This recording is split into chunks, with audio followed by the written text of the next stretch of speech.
ಕಳಪೆ ಆಹಾರ ಸೇವನೆಯಿಂದ ಕ್ಯಾನ್ಸರ್ ಕಂಟಕ ಹೆಚ್ಚಳವಾಗ್ತಾ ಇದೆ. ಕಿದ್ವಾಯಿ ಆಸ್ಪತ್ರೆಯ ರಿಪೋರ್ಟ್ನಲ್ಲಿ ಶಾಕಿಂಗ್ ಸತ್ಯ ಬಯಲಾಗಿದೆ.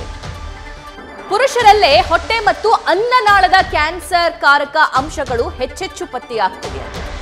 35ರಿಂದ 64 ವರ್ಷದ ಒಳಗಿನ ಪುರುಷರಲ್ಲಿ ಈ ಕ್ಯಾನ್ಸರ್ ಅಂಶ ಹೆಚ್ಚಳವಾಗಿ ಕಂಡು ಬರ್ತಾ ಇದೆ. ಆಹಾರದಲ್ಲಿ ಕಾರ್ಸಿನೋಜೆನಿಕ್ ಅಂಶ ಇರೋದ್ರಿಂದ ಕ್ಯಾನ್ಸರ್ ಬರ್ತಾ ಇದೆ. ಕಾರ್ಸಿನೋಜೆನಿಕ್ ಇರುವಂತಹ ಆಹಾರದ ಮೇಲೆ ಈಗ ಇಲಾಖೆ ಹದ್ದಿನ ಕಣ್ಣಿಟ್ಟಿದೆ. ಒಂದು ಕಡೆ ಆಹಾರ ಇಲಾಖೆ ಯಾವೆಲ್ಲ ಆಹಾರವನ್ನ, ಯಾವೆಲ್ಲ ಜಂಕ್ ಫುಡ್ ಅನ್ನ ಅಥವಾ ಆರ್ಗ್ಯಾನಿಕ್ ಫುಡ್ ಅಂತ ಏನೆಲ್ಲ ಮಾರಾಟ ಮಾಡ್ತಾ ಇದ್ದಾರೆ ಹೊರಗಡೆ, ಅದರಲ್ಲಿ ಯಾವೆಲ್ಲ ಕೆಮಿಕಲ್ಸ್ ಇದಾವೆ, ಆ ಕೆಮಿಕಲ್ಸ್ ದೇಹದ ಮೇಲೆ ಎಷ್ಟು ಪರಿಣಾಮ ಬೀರುತ್ತೆ ಅನ್ನೋದಕ್ಕೆ ಸಂಬಂಧಪಟ್ಟಂತೆ ರಿಪೋರ್ಟ್ ಒಂದು ಕಡೆ ಕೊಡ್ತಿದ್ರೆ, ಕಿದ್ವಾಯಿಯ ರಿಪೋರ್ಟ್ ಮತ್ತೊಂದು ಕಡೆ.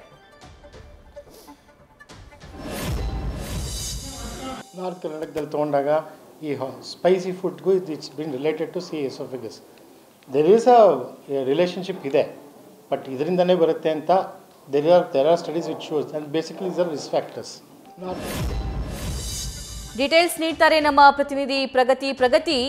ಈ ಹೊಟ್ಟೆ ಕ್ಯಾನ್ಸರ್ ಸಮಸ್ಯೆಗಳು ಹೆಚ್ಚಳವಾಗ್ತಿದೆ, ಅದರಲ್ಲೂ ಕೂಡ ಪುರುಷರಲ್ಲಿ ಇದು ಹೆಚ್ಚಾಗಿ ಕಂಡು ಬರ್ತಿದೆ ಅಂತ. ಹಾಗಾದ್ರೆ ಯಾವ ಆಹಾರ ಪದಾರ್ಥಗಳ ಸೇವನೆಯಿಂದ ಇದು ಆಗ್ತಿದೆ, ಏನ್ ಹೇಳ್ತಾರೆ ವೈದ್ಯರು, ಇದಕ್ಕೆ ಕಡಿವಾಣ ಏನು?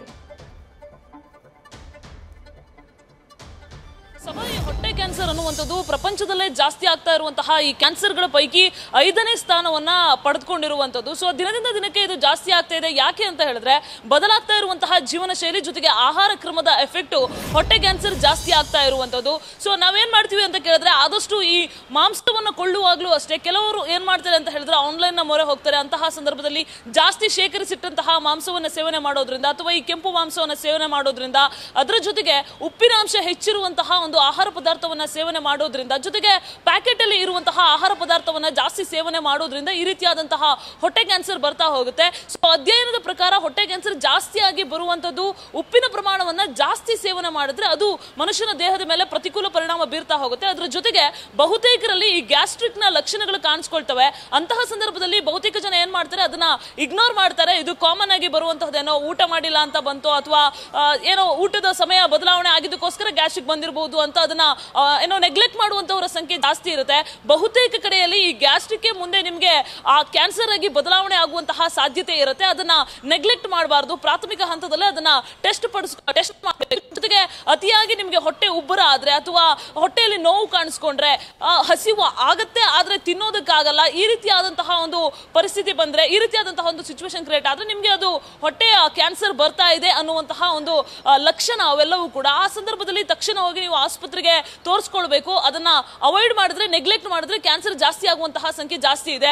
ಇತ್ತೀಚೆಗೆ ನಿಮ್ಗೆ ಗೊತ್ತಿರುವ ಹಾಗೆ ಆಹಾರ ಇಲಾಖೆ ಮತ್ತೆ ಆರೋಗ್ಯ ಇಲಾಖೆ ಜಂಟಿಯಾಗಿ ನಡೆಸ್ತಾ ಇದೆ ಕಳಪೆ ಆಹಾರ ಪದಾರ್ಥಗಳ ಮೇಲೆ ಸಮರವನ್ನ ಜಂಟಿಯಾಗಿ ನಡೆಸ್ತಾ ಇರುವಂತದ್ದು. ಬಹುತೇಕ ಆಹಾರ ಪದಾರ್ಥಗಳನ್ನ ಕಳಪೆ ಅಂತ ಲಿಸ್ಟ್ ಮಾಡಿದೆ. ಆ ಕಳಪೆ ಅಂತ ಏನ್ ಲಿಸ್ಟ್ ಮಾಡಿದ್ದಾರೆ ಅದೆಲ್ಲದರಲ್ಲೂ ಕೂಡ ಬಹುತೇಕ ಕ್ಯಾನ್ಸರ್ ಕಾರಕ ಅಂಶ ಇರೋದ್ರಿಂದ ಕಳಪೆ ಅಂತ ಲಿಸ್ಟ್ ಮಾಡಿ ಅದನ್ನ ಬ್ಯಾನ್ ಮಾಡೋದಕ್ಕೆ ಮುಂದಾಗಿರುವಂತದ್ದು. ಫಾರ್ ಎಕ್ಸಾಂಪಲ್, ಕರಿದ ಹಸಿರು ಪಟಾಣಿ ಆಗ್ಲಿ, ಅಲ್ಲಿ ಬಳಸುವಂತಹ ಯಥೇಚ್ಛವಾಗಿ ಬಳಸುವಂತಹ ಆ ಕೃತಕ ಮಣ್ಣ ಏನಿದೆ ಅದರಿಂದಲೂ ಕೂಡ ಕ್ಯಾನ್ಸರ್ ಬರುತ್ತೆ ಅನ್ನುವಂತಹ ಒಂದು ವಿಚಾರ ಇದೆ. ಅದರ ಜೊತೆಗೆ ಈ ಇಡ್ಲಿಯನ್ನ ಬಳಕೆ ಮಾಡುವಂತಹ ಸಂದರ್ಭದಲ್ಲಿ ಪ್ಲಾಸ್ಟಿಕ್ ಅನ್ನ ಬಳಕೆ ಮಾಡ್ತಾರೆ, ಅದರಲ್ಲೂ ಕೂಡ ಕ್ಯಾನ್ಸರ್ ಬರುತ್ತೆ ಅನ್ನುವಂತಹ ಒಂದು ವಿಚಾರ ಇದೆ. ಇದೆಲ್ಲವುದನ್ನು ಕೂಡ ನಾವು ಬಳಕೆ ಮಾಡದೇ ಇದ್ರೆ ಆದಷ್ಟು ಮನೆಯಲ್ಲಿ ಮಾಡುವಂತಹ ಆಹಾರವನ್ನ, ಮನೆಯಲ್ಲೇ ಇರುವಂತಹ ಆಹಾರವನ್ನ ಸೇವನೆ ಮಾಡಿದ್ರೆ ಕ್ಯಾನ್ಸರ್ ಬರುವಂತಹ ಸಾಧ್ಯತೆ ಬಹಳ ಕಡಿಮೆ ಇರುತ್ತೆ. ನಿಮಗೆ ಗುಣಲಕ್ಷಣಗಳು ಕಂಡು ಬಂದಂತಹ ಸಂದರ್ಭದಲ್ಲಿ ಆಸ್ಪತ್ರೆಗೆ ಹೋಗಬೇಕು. ಸಭಾ. Thank you Pragathi. News first, ನಿರ್ಭೀತಿಯಿಂದ ನಿಮ್ಮ ಪರವಾಗಿ.